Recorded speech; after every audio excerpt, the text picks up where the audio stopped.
benvenuti ad un nuovo tutorial. Oggi faremo una cosa davvero carina, magari per contenere segreti, per contenere time capsule, quindi qualcosa che vogliamo poi ritrovare in futuro o semplicemente un portatrucchi. Io l'ho ideato così per mia sorella. Quindi oggi andremo a fare questa! È una bellissima scatola in legno con una cerniera in chiusura che io ho foderato e personalizzato con il termoadesivo di Bflex. Seguite questo tutorial perché è veramente super carino.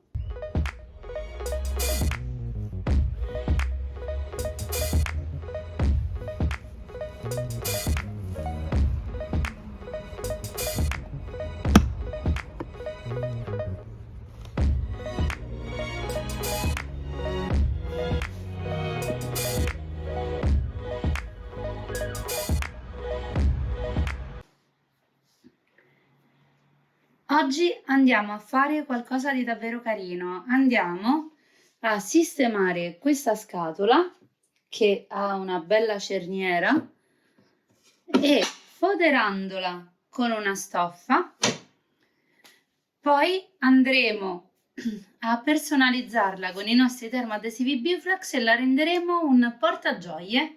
Seguitemi!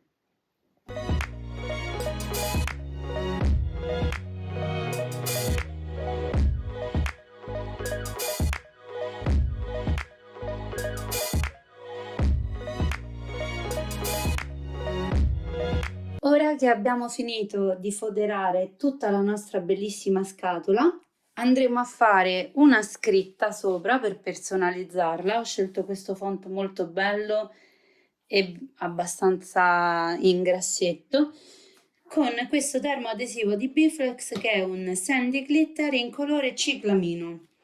Sulla scheda tecnica vi ricordo che trovate tutte le indicazioni per le applicazioni e eventuali lavaggi, potete anche scansionare il codice che vi riporta al video tutorial step by step ufficiale di Bflex per poterlo applicare.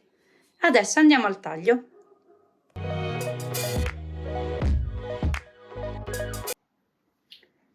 Con l'aiuto dello spellicolino andiamo a pulire la nostra grafica per poi applicarla.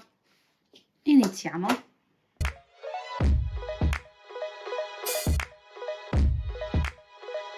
Ora accendiamo la pressa e andiamo ad applicare.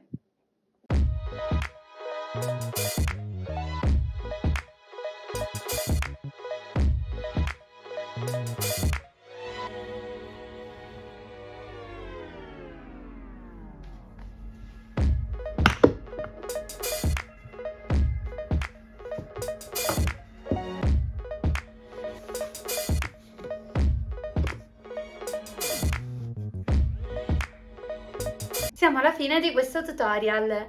Se vi è piaciuto, avete domande o commenti, scrivetelo qui sotto. Ricordate mi piace al video, mi raccomando iscrivetevi al canale, attivate la campanella così continuate a seguirmi. In descrizione troverete tutti gli accessori di Bflex e il termoadesivo che io ho utilizzato con il mio codice sconto per gli acquisti. Alla prossima, ciao!